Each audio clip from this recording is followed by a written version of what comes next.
everybody. Thank you so much for joining us for week 5 of Resource at Home. My name is Carla LaBianca, and I am a realtor with Caldwell Banker here in Maplewood, New Jersey. I'm one half the partnership of Danbro LaBianca, and I'm also the co-founder of the Resource Home Show, a trade show that caters to Northern New Jersey for the home improvement industry. We are so excited today because we have 2, not 1 special guest. So without further ado, I'm going to introduce them. First, we have the lovely Laura Janney, who is the owner and founder of the Inspired Garden. And if you've walked down Maplewood Avenue, you will see that adorable purple sign of hers, just inviting you to go upstairs and see all of the beautiful things she has to sell. We also have Neil Chambers, who's an award-winning landscape and urban designer. He's the founder of Chambers Design, and we are so excited to have both of them here with us today. And of course, I can't start without throwing it to one of my partners, Nureet Saeed. Why don't you go ahead and introduce yourself? Hi, everyone. I'm so happy to be here again. I'm Nureet Saeed, owner of New Interiors, interior design firm based bi-coastal in New Jersey and California. We specialize in kitchens and baths. And I am one of Carla's partners on her YouTube adventures. So I'm also a novelty gardener who is so excited to talk to Neil and Laura so I can learn everything there is to learn about what I should do for my garden. Perfect. So adventures in gardening. What should we talk about first? I think that some of the things that we have, talked about over the past week are pops of color, container gardening, how to contain water in your backyard. So Laura, why don't you tell us about one of your most popular topics, and that is how to add some color to your garden. Well, that is the number one question when I go meet somebody at their house. The first thing they always say is, I want pops of color.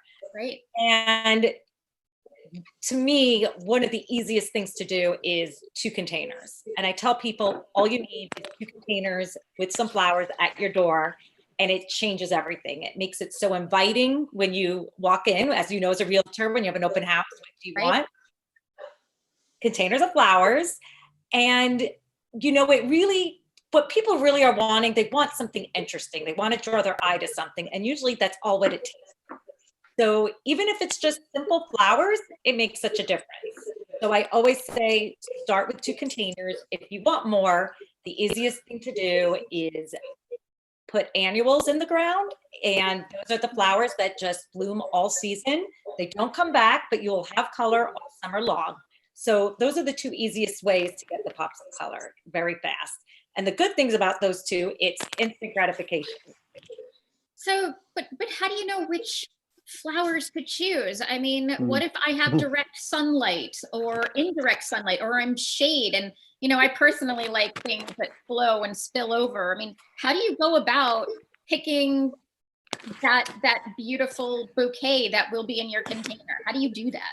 Okay, well, knowing your sun is very important. And a lot of people don't understand what it means, full sun, part sun, and shade. So for full sun, you really, when it says full sun, you need like at least 6 hours a day of really hard sun. And, the next will maybe be like between 4 and 6 is for part sun, and anything less is shade. And I tell people all the time, trial and error. So if it's not working, go try something else. All the flowers that you get at the store have a little tag, and it will say on the back the kind of sun. So it's a lot of research. It's a lot of asking at the nursery. And that is one key thing, is knowing your sun. Okay, got it. That's so interesting to me. And something, like you said, it's trial and error all the time. Neil, what do you have to say about color? And I know you have all these grand designs that you've brought into the landscapes, both urban and both commercial and residential. Yeah. How do you make those seamlessly? Yeah, it's a little.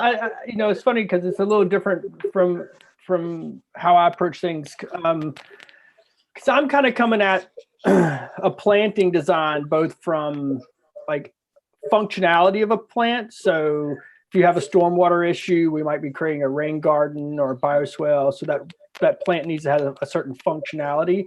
And then the other side of it is like, I think about planting from like what's called a 5 seasons. And this whole idea that you use perennials and grasses in a way that give you color, texture, and really emotion from spring to spring. So you want to plant things that are going to look interesting and have a character to it in the winter as well as the summer. So when I look at a plant, I think about what's it going to look like in spring when it starts to grow? What's it going to look like when it blooms? And then what's it going to look like when that bloom starts to fall away and it starts to go into dormancy? So it's a little bit of a different perspective, but it has a very natural feel. And then when you start to do this, you can have a real variety of plants in one space. You can have everything from like early spring flowers, tulips or crocus or peonies, but in that same space you can have echinacea, cardinal flowers, you can have grasses, and then as those start to there's also flowers that'll bloom in the fall, so that they'll come up in the same space. So the whole idea is like it's always changing. The space, your garden isn't going to be the same week to week to week. It's going to actually change. And then I really think about winter, like how can we plant your garden to give you something special in the winter? So plants that would catch snow, things that may go dormant, but the colors of the leaves in the dormancy or how the flower may look after it's lost the petals and lost the eye. And like a cone flower actually is a cone thing, or echinacea. And it's really beautiful in the winter in the way it catches snow. So those are all the things I'm thinking about as I'm moving to a design. And it's it's just a little bit of a different perspective or approach. It's a lot to think about, Neil. Well, I put like diagrams together to show people how things are going to work. Like I try to be what I like to do is when I work with people is to try to give them so they can get a feel for what happens. Normally they experience it, but I'm always trying to like explain it. Got it. One of the things, Neil, that you said that I really appreciate is thinking about it holistically, and in terms of just low maintenance gardening, maybe critter free gardening. So keeping the deer out of your garden or the cats out of your garden, things like that. I would love to hear your thoughts about those. I definitely had some adventures in New Jersey with my old house trying to get rid of the cats, the wild cats. You have cats, you got deer, you got groundhogs, you got squirrels, you got chipmunks, you got all kinds of stuff. All of it. They all want to eat your stuff. Out here I have coyotes now, so they don't eat the plants. There's fox here. You got to think about fox around here. So there's a huge number of plants that deer don't eat, and deer are habitual. So as long as you're not planting like a salad bar from them at the beginning, they will eventually just stop coming by. So that's one of the things you want to think about. The other side is that I actually like to create gardens that are attractive to birds and butterflies and other pollinators. And there's lots of plants that just will, in ways, like I'm starting to get into like bird feeders and bird houses in the designs, so that you have like one of my favorite birds in New Jersey is called a titmouse.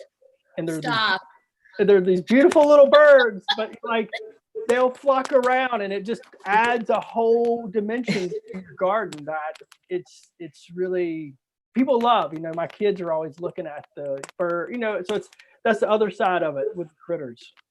I have a lemon tree in my backyard, which was the main reason we bought this house, and I get a lot of hummingbirds, which I never got. So I appreciate what you're saying about getting specific birds coming to specific plants. In terms of native plants and low watering. Good segue. You know, what would you both recommend if for someone in, you know, in that climate? What would you recommend for someone to pick? Well, I mean, I'll let Laura, I'll just say this. Low maintenance is a state of mind, right? Like there's a whole level of like what a plant can and can't do. My gardens, you're going to have to weed them. There's going to be a weed factor. And I mean, all the guys, like, so I come from this perspective of planting called new perennial. And the new perennial movement, all these guys will talk about like that at some point there won't be any weeds in your garden, but I've never found that to be true. So there's always going to be a weeding aspect. But I do really dense plantings too. So there's and what I'm trying to do there is eliminate mulch, because mulch is it's really bad for your plants. So I try to take that out. And since mulch costs you between $400, $500, $600, $700, $800 a year, that money can be reinvested in plants or birdhouses or other stuff to kind of,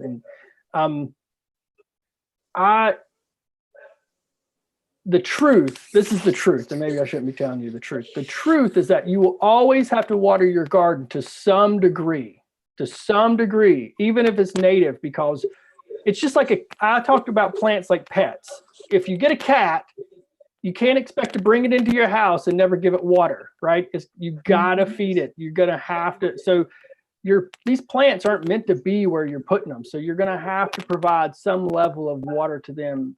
But natives and adaptives over time will need less and less, but you'll always have to kind of consider them, you know. Interesting. Laura, what do you think about Well, first of all, again, everybody wants low maintenance. And I go very clear, exactly what Neil said. There is a difference between low maintenance and no maintenance. So when I hear low maintenance, I do try to plant things, one that will reseed and you'll get more plants. Plants that don't need staking, they could just be left alone. You don't need to cut back. So, and some are, you know, hardier than others to plant. And those tend to be more native, where they can be more forgiving if you don't water as much. So that to me is what low maintenance is about.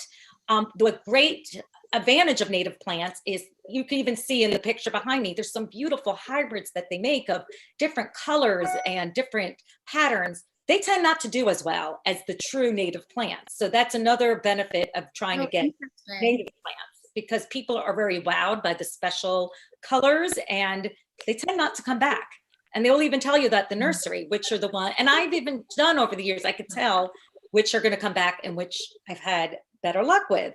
But really, these are plants when people are like, I don't understand why I have to water these. All these plants around me don't need me to water. There's a difference between planting something young with new roots and getting it established, and the difference of that between flowers that have been there for years and years and years. So I'm very honest. I tell people what they're getting themselves into. I tell people sprinklers are nice, but you cannot rely on a sprinkler. It's not a human. So, you know, sprinklers do a good job, but it just doesn't know that it's really humid out. We haven't had rain in a week. So, you know, along with what Neil said, really be mindful of the watering, and that's probably 90% of it. And the native plants, using those, you'll have much better success of them staying alive through the summer and coming back the next year. So Laura, when is the best time to water? What day part? What part of the day is best? Morning. Yes. Okay. Now, is that early morning before the you know, at dawn, or? Generally before it gets very hot. You don't want to water in the middle of the day. And, you know, nature happens. Sometimes there's rain in the middle of the day. So, you know, it's a guide. Okay. Interesting. But if you had to pick early morning, well, it's nice and cool. The plants will dry out before the night. You could get like mildew and other things and mold. But, you know, like I said, nature happens, and, you know, it rains all times a day. And just to jump in, like the thing about watering is like, you got to make sure, like everybody, like I've gone to yards where everything's dead. They said, but it was raining. And I'm like, it can rain, and if you go out to your front yard and you dig a hole, half an inch after you've dug in is dry. So it just because it's raining isn't really enough. During the summer, you got to really keep an eye on your plants. And you can't, especially with perennials, they'll start to droop. You'll get some signs that can help you know when to water. And it's true. Like my recommendation is we'll plant at any time of the year, but my recommendation is that once we plant for the first 2 weeks, you've got to water it every day for an hour. And then after that, every other day for 2 more weeks. That's the beginning of the process, and then you got to keep an eye on it. And it's true. It's like, if you're willing to water your plants, your flowers are going to be a little brighter. They're going to last a little longer. Your plant's going to grow a little faster. They're going to look a little healthier. The same way with feeding your plants, but this is fairly minimal amount of management too. But like if you feed your plants and you water your plants, they're going to look better. It just, again, like it's just like your dog. If you don't feed your dog, it's going to look like you're not feeding it. You know what I mean? And it's the same way with plants, so. Yeah. I mean, can we definitively say that there's no such thing as overwatering a plant? There is you can overwater. You can overwater. You can overwater. So so here's the botany of it. So the botany is like certain plants like lots of water, like a hibiscus, it likes what's called wet feet, or an iris is a wet foot, which means that they can sit in standing water. Where when you get to the echinaceas or the daisies and stuff like that, they cannot sit in water for long periods of time. You'll start to, they'll die. It's too much water. So that's the other thing about plantings. If you put a bunch of different plants together and you don't know how much water they need naturally, you might have things right beside each other. One needs one amount of water and the other needs another. So when I was mentioning the functionality of plants, that's a part of what I'm thinking about moving in. Because when I put a rain garden together or a bioswale, where I expect to have standing water is where I'm going to have certain plants. And then as you go up and away from where that standing water will be, you can have other plants. So you got to really, there's trial and error, but there's also you kind of have to know what's going to do what. I will say I rarely have the problem someone's overwatering. More often it's underwatering. Yeah, I agree with that. Yeah. But it happens. Yeah. I've had to tell people to grow roses and lavender to ease up on the watering. It's too much. Lavender. But in general, it's usually the other way around. Oh, interesting. And there's nature. We know we've had a week last year of May. It rained like a solid week. It wasn't good for some plants. Yeah. It was so rainy last year. I think, Laura, you and I have spoken about that. I thought I was drowning some of my plants. Yeah, no, and it was a really tough year because we also had the opposite of no rain. So the weather last year was very extreme. I'm finding this May not as wet as last year. Okay. Yep. Nareed, were you going to ask a question? Well, I was going to say what Neil was talking about actually kind of transitions nicely into talking about swampy backyards and how to deal with them. And, are rain gardens and bioswales and rain barrels attached to dealing with swampy backyards? Is it part of a plan? Is it not part of a plan? Yeah, I mean, that's for me, I do a lot of that stuff. So in this part of the world, in New Jersey, northern New Jersey, I think everybody has a water issue of some kind. It's the soil, it's the height of the bedrock because there's not that much We dirt. have the opposite here. Yeah, you guys have the opposite. That's right. You're drier. You're drier, not enough water. Not enough. Yeah. So like the plants. Yeah. So the stuff you're going to see in the Bay Area growing and plants. Some of them are similar. Like Leotris is something that can grow in both places. There are some plants that would go. I've seen more trees that are similar, like a lot of Japanese maple, oak trees. But the one and lavender. I loved it in South Orange in my garden, and I love it here. It does well in both places. But people plant a lot more succulents here. Yeah, I would assume that was, and there's grasses that are going to grow there that can grow here, but would be more successful in somewhere like San Francisco. And people don't have lawns here. They just, That makes I sense, don't yeah. see like I don't see the manicured lawn. I see lawns that are basically wildflowers, lawns of wildflowers. I think Sounds we're getting toward, cool. I get asked that a lot. I think we're moving towards that here. Yeah, Why do you it's a movement, right, Laura? Yes, I get that a lot. I'm Why sure do you Neil think does that too. is, Laura? Is it because people don't want to get out the lawnmower or Yeah. want to Yeah, they don't want return? it. They want, you know, grass is probably the most expensive part of your landscaping. It's the, you know, hardest. I mean, when I tell people complain about me about weeds, I tell them to live with them. You're going to be much happier if you could just live with the weeds on your lawn. It's natural. Actually, I think the most perfect lawns don't look, they're not even as in vogue as you could see in San Francisco. If you look around in Maplewood, there really aren't that many perfect lawns anymore. No. People are embracing the weeds because of the chemicals. But yes, people, not to save money because it's not cheap to plant what full garden in front, but definitely I find people more and more requests. They just want to end up turning it into a garden.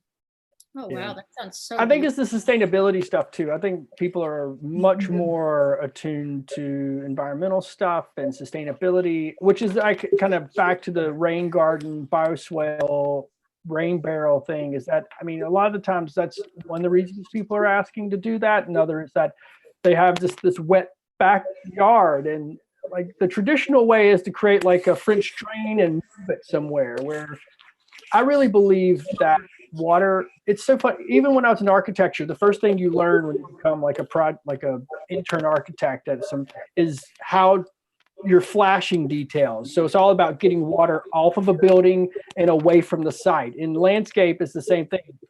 Traditionally, you put it in a pipe and then it goes somewhere else. Like all of this water, like the storm water is such, just, you don't want to see it. And so I've just kind of come from this place that it's an amenity. It could become something that's really interesting. Kids love water. So we'll do things like with sump pumps and create these little like streams. So you have this free water pumping out of your house all day long.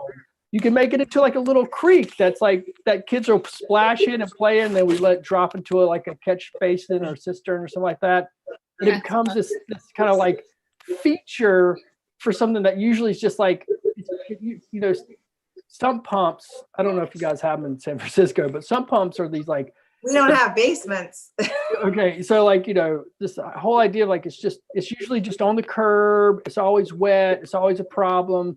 So the whole idea that this kind of thing that's usually annoying can become a feature in your yard and something that allows your kids to explore, and it becomes like something that's interesting. I mean, the thing with the rain garden is the same idea, just the idea like, let's embrace this stuff. Let's make it into something special, because, you know, things like hummingbirds, there are multiple, like hibiscus and lobelia are two plants that hummingbirds love. And where will they do the best? In a really wet spot. So the idea of a swampy backyard is that let's direct the water where we want it to go versus it just kind of doing whatever it wants.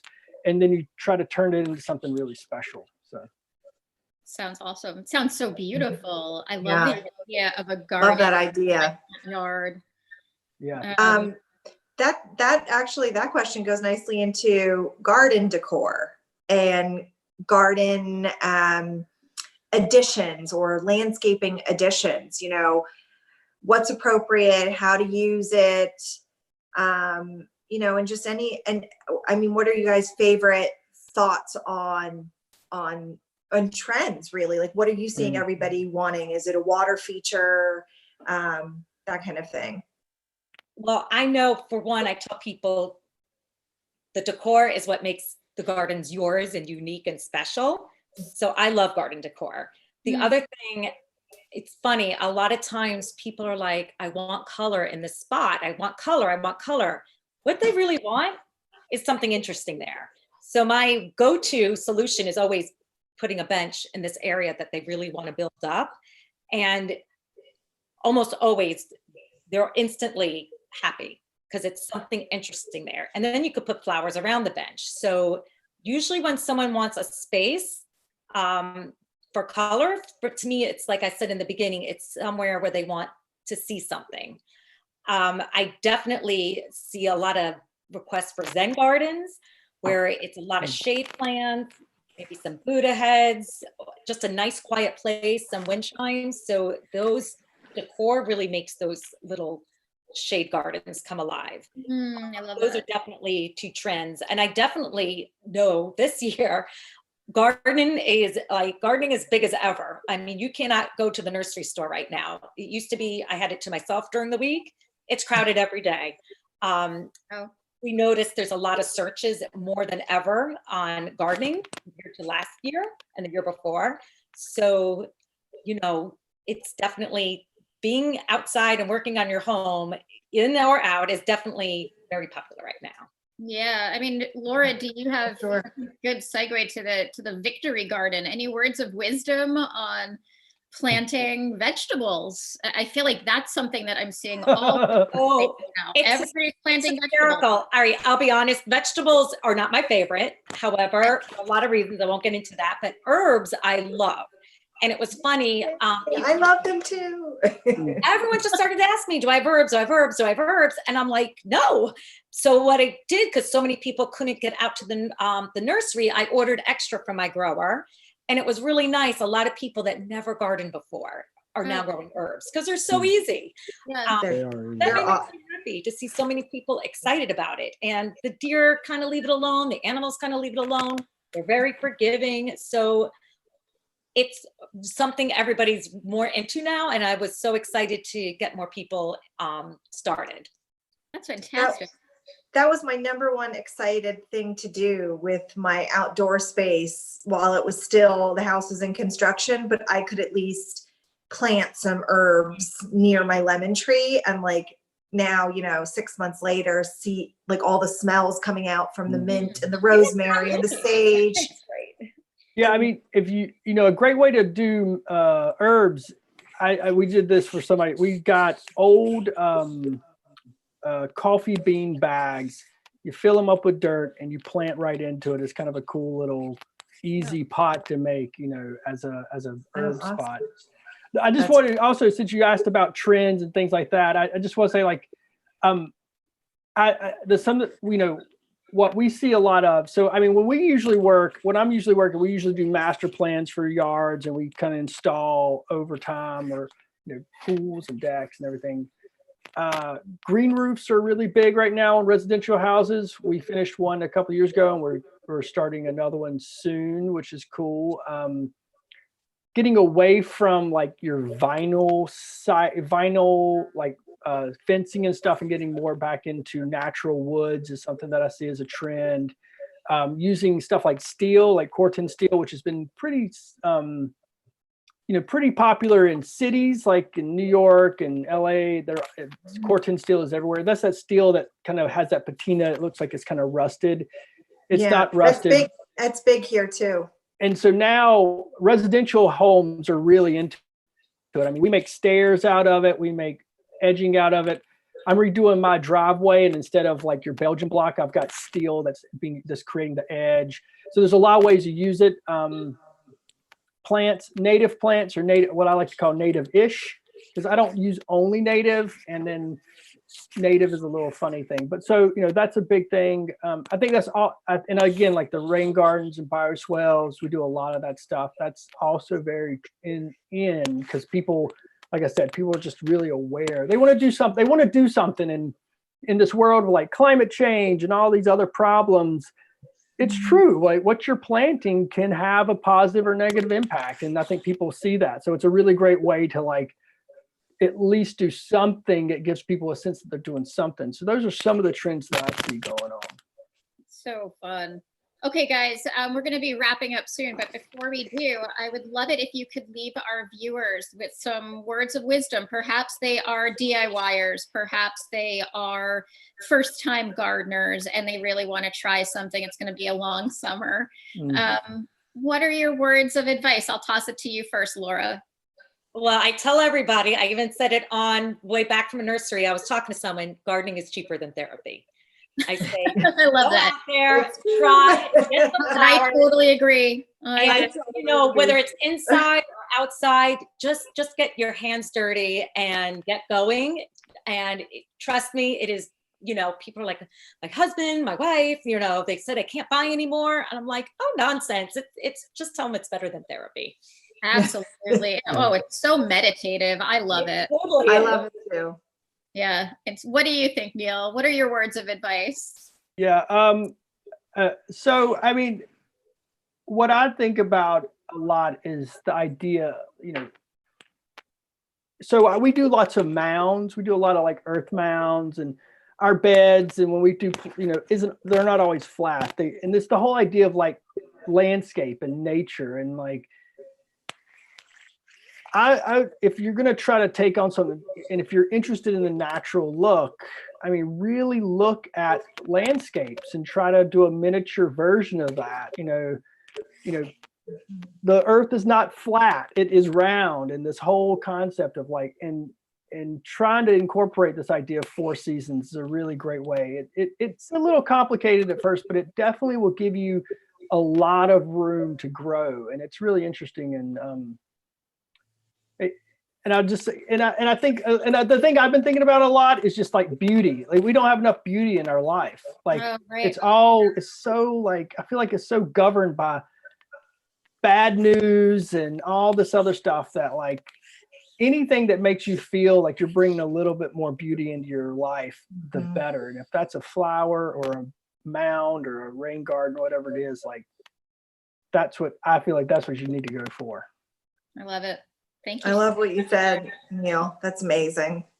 Yeah. And just about the mounds, it reminds me of an art curation by Maya Lin at Storm King a few years ago with the mounds, and how the mounds and the taking of nature has become art and beauty in its form and is being embraced back and forth from not being just a tool of landscaping, but also a tool of art and nature. Yeah. And so it's so beautiful what you said. I think, what a great sentiment. Yeah, I just want to say like that Maya Lin wave field is one of the most inspiring pieces I've ever seen. amazing. It's amazing.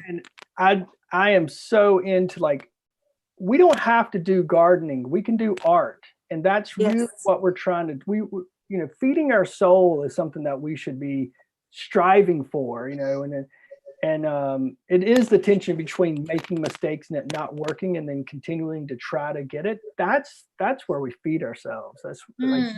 That's where real discovery comes from too. So yeah. That's awesome. Guys, this has been such an amazing conversation today. Thank you so much for joining us. To all of our viewers out there, thank you for joining us.